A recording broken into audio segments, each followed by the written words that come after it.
ഏറ്റവും സങ്കടകരമായ കാര്യമാണ് നമ്മുടെ 14 വയസ്സുള്ള കുട്ടി മരണപ്പെട്ടു. ഇന്ന് രാവിലെ 10:50 ഒരു മാസീവ് കാർഡിയാക് അറസ്റ്റാണ് ഉണ്ടായത്. ഇന്നലെ ഈ ദിവസങ്ങളിൽ വെന്റിലേറ്ററിൽ തന്നെയാണ് മെഡിക്കൽ കോളേജിലേക്ക് ഇന്നലെ ഷിഫ്റ്റ് ചെയ്തിരുന്നത്. കോൺഷ്യസ് ആയിരുന്നില്ല. ഇന്ന് രാവിലെ യൂറിൻ ഔട്ട്പുട്ട് കുറഞ്ഞു. അതുകൂടാതെ 10:50 ആയപ്പോൾ മാസീവ് കാർഡിയാക് അറസ്റ്റാണ് ഉണ്ടായത്. അപ്പോൾ റിവൈവ് ചെയ്യാൻ വേണ്ടിയിട്ടുള്ള പരമാവധി ശ്രമങ്ങൾ നടത്തി, പക്ഷേ റിവൈവ് ചെയ്യാൻ സാധിച്ചില്ല. ഏറ്റവും സങ്കടം ഉള്ള, വിഷമമുള്ള, നിർഭാഗ്യകരമായിട്ടുള്ള ഒരു കാര്യമാണ്. അപ്പോൾ 11:20-11:30 മരണം സ്ഥിരീകരിച്ചിട്ടുണ്ട്. മാഡം, ഇനി മറ്റ് സംസ്കാര ചടങ്ങുകളും ഒക്കെ പ്രോട്ടോകോൾ അനുസരിച്ചായിരിക്കുമോ അതോ ഇങ്ങോട്ടേക്ക് കൊണ്ടുവരുമോ? എങ്ങനെ? അതെല്ലാം തീർച്ചയായിട്ടും പ്രോട്ടോകോൾ ഓൾറെഡി നേരത്തെ തന്നെ ഉണ്ട്. ആ പ്രോട്ടോകോൾ അനുസരിച്ചിട്ടുള്ള നടപടിക്രമങ്ങളാണ് സ്വീകരിക്കുക. അതിൽ രാജ്യാന്തര തലത്തിൽ തന്നെയുള്ളൊരു പ്രോട്ടോകോളാണ് അതിലുള്ളത്. ആ പ്രോട്ടോകോൾ അനുസരിച്ചിട്ടുള്ള നടപടിക്രമങ്ങളാണ് സ്വീകരിക്കുക. ജില്ലയിലേക്ക് കൊണ്ടുവരുമോ അതോ കോഴിക്കോട് തന്നെ സംസ്കരിക്കാനുള്ള? അതെല്ലാം വീട്ടുകാരുമായിട്ട് കൂടി, അവരുടെ അച്ഛനും അമ്മ, അതുപോലെ അച്ഛൻ്റെ സഹോദരൻ, കുടുംബാംഗങ്ങളുമായിട്ട് ആലോചിച്ചതിന് ശേഷം ജില്ലാ കളക്ടർ അവരുമായിട്ട് ആശയവിനിമയം നടത്തി അവരുടെ കൂടി എന്താണ് അവരുടെ താല്പര്യം കൂടി അറിഞ്ഞിട്ട് ആയിരിക്കും ചെയ്യുക. സംസ്കാര ചടങ്ങുകൾ ഈ പറഞ്ഞതുപോലെ ശാസ്ത്രീയമായ പ്രോട്ടോകോൾ അനുസരിച്ച് തന്നെ ചെയ്യും. കോഴിക്കോട് മെഡിക്കൽ കോളേജിൽ തന്നെയാണുള്ളത്. അച്ഛനും അച്ഛൻ്റെ സഹോദരനും ഉൾപ്പെടെയുള്ളവർ കോഴിക്കോട് മെഡിക്കൽ കോളേജിൽ ഉണ്ട്. നിയന്ത്രണങ്ങളിൽ എന്തെങ്കിലും മാറ്റം കർശനമാക്കേണ്ട അവസ്ഥയുണ്ടോ?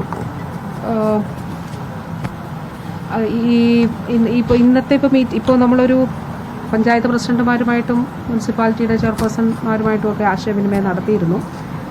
അപ്പോൾ നല്ല നിലയിൽ ഇന്നലെ തന്നെ പഞ്ചായത്തുകളിൽ അവർ തന്നെ ബോധവൽക്കരണ പ്രവർത്തനങ്ങൾ നടത്തുന്നുണ്ട്. പക്ഷെ മറ്റൊരു വിഷയമുള്ളത്, ഈ പഞ്ചായത്തിനോട് ചേർന്ന് ഇപ്പോൾ പാണ്ടിക്കാട് നിന്നും ആനക്കായത്തു നിന്നൊക്കെ കുഞ്ഞുങ്ങൾ ധാരാളമായിട്ട് പോകുന്നുണ്ട് അവിടേക്ക്.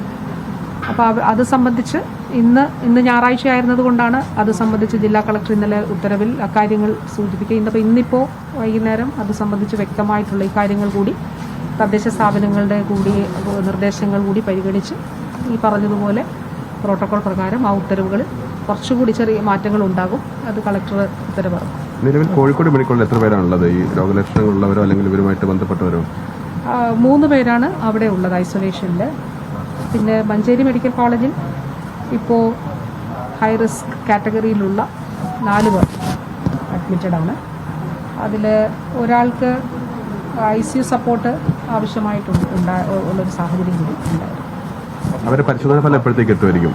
ഉച്ച അവരുടെ ആരോഗ്യനില എങ്ങനെയാണ്? അവർക്ക് ഒരു വൈറൽ പനി അവർക്ക് സ്ഥിരീകരിച്ചിരുന്നു ഒരാൾക്ക്. അപ്പോൾ ഇതാണ് എന്നുള്ളത് ഡോക്ടേഴ്സ് കരുതുന്നില്ല. എന്നിരുന്നാൽ പോലും ഇതല്ല എന്നുള്ളത് റൂൾ ഔട്ട് ചെയ്യുന്നതിന് വേണ്ടിയിട്ട് ആ സാമ്പിൾ എടുത്ത് പരിശോധിക്കുകയാണ്. പ്രത്യേകിച്ച് ഈ ഘട്ടത്തിൽ നമ്മുടെ ഈ കോണ്ടാക്ട് ലിസ്റ്റിലുള്ളവർ ഭയക്കേണ്ടതില്ല, ഭയപ്പെടരുത് ഏതെങ്കിലും തരത്തിൽ. കാരണം നമുക്ക് സിംറ്റംസ് ഉള്ളവർ തന്നെ ഇല്ല എന്നുള്ളത് വളരെ കുറവാണെന്നുള്ളത് നല്ലൊരു കാര്യമാണ്. കാരണം ലാസ്റ്റ് കോണ്ടാക്റ്റിന് ശേഷം ഇത്രയും ദിവസങ്ങൾ എടുത്തല്ലോ. ഇപ്പോൾ സ്കൂളിൽ തന്നെ 11-ാം തീയതിയാണ് ഈ മോൻ പോയിട്ടുള്ളത്. അപ്പോൾ അതിനുശേഷം ഇത്രയും ദിവസങ്ങളായിട്ടുണ്ട്. ഇത്രയും ദിവസങ്ങൾക്കുള്ളിൽ മറ്റ് സിംറ്റംസ് വലുതായിട്ട് ഇല്ല എന്നുള്ളത് ഒരു ആശ്വാസകരമായ കാര്യമാണ്. അതുകൊണ്ട് ഭയപ്പെടേണ്ട. നമുക്ക് ഈ എല്ലാവരെയും സാമ്പിൾ ഹൈ റിസ്ക് ഉള്ളവരെ എടുക്കും. രോഗലക്ഷണങ്ങളുള്ളവരെയാണ് ആദ്യം സാമ്പിൾ എടുക്കുന്നത്. ഈ മോണോക്ലോണൽ ആന്റിബോഡി എത്തിച്ചിട്ടുണ്ടോ? അത് ഇനി ആർക്കെങ്കിലും ആവശ്യമുണ്ടെങ്കിൽ അത് സജ്ജീകരിക്കുന്ന തരത്തിലുള്ള കാര്യങ്ങൾ പോയിട്ടുണ്ടോ? അത് ഓൾറെഡി നമ്മൾ കേരളം ആവശ്യപ്പെട്ടതിൻ്റെ അടിസ്ഥാനത്തിലാണ് ഓസ്ട്രേലിയയിൽ നിന്ന് അത് ICMR എത്തിച്ചത്. അത് അവരുടെ പ്രോട്ടോകോൾ പ്രകാരം അവിടെയാണ് സൂക്ഷിച്ചത്. അപ്പോൾ ഇന്നലെ ഉച്ചയ്ക്ക് തന്നെ നമ്മൾ ഈ കാര്യം രേഖാമൂലം ആവശ്യപ്പെട്ടിരുന്നു. അവർ 3:30 തന്നെ അവിടുന്ന് ഷിപ്പ് ചെയ്തു. അത് എത്തിയിട്ടുണ്ട്. പ്രോട്ടോകോൾ പ്രകാരം 5 ദിവസത്തിനുള്ളിൽ നിന്നാണ് വൈറസ് ബാധ ഉണ്ടായതിന് ശേഷം 5 ദിവസത്തിനുള്ളിൽ മോണോക്ലോണൽ ആന്റിബോഡി കൊടുക്കണം. പക്ഷേ എന്നിരുന്നാൽ പോലും നമുക്ക് മുന്നിൽ മറ്റൊരു ഓപ്ഷൻ ഇല്ല ആയിരുന്നു. അതുകൊണ്ടാണ് 10 ദിവസം ആണെങ്കിലും ഈ മോണോക്ലോണൽ ആന്റിബോഡി കൊടുക്കുന്നതിന് നമ്മൾ തീരുമാനിക്കുക. അതിനാണ് മെഡിക്കൽ ബോർഡ് ചേർന്നിട്ട് 5 ദിവസമല്ല, ഇത്ര ദിവസമാണെങ്കിലും ജീവൻ എങ്ങനെയെങ്കിലും രക്ഷിക്കാൻ കഴിയുമെങ്കിൽ. അപ്പോൾ അതിന് ചാൻസസ് വളരെ കുറവാണെന്ന് ആരോഗ്യ വിദഗ്ധർ പറഞ്ഞിരുന്നു. മോണോക്ലോണബിൾ പോലല്ല കൊടുക്കാതെ ഇപ്പോൾ കൊടുത്താലും അത് ഫലിക്കില്ല എന്ന് പറഞ്ഞിരുന്നു. എന്നിരുന്നാൽ പോലും നമുക്ക് മുന്നിൽ മറ്റൊരു ഓപ്ഷൻ ഉണ്ടായിരുന്നില്ല. അപ്പോൾ അതുകൊണ്ടാണ് അത് ശ്രമിച്ചത്. അത് തീർച്ചയായിട്ടും അത് ഇവിടെ അവരെത്തിച്ചത് ഇവിടെ ഉണ്ടാവും.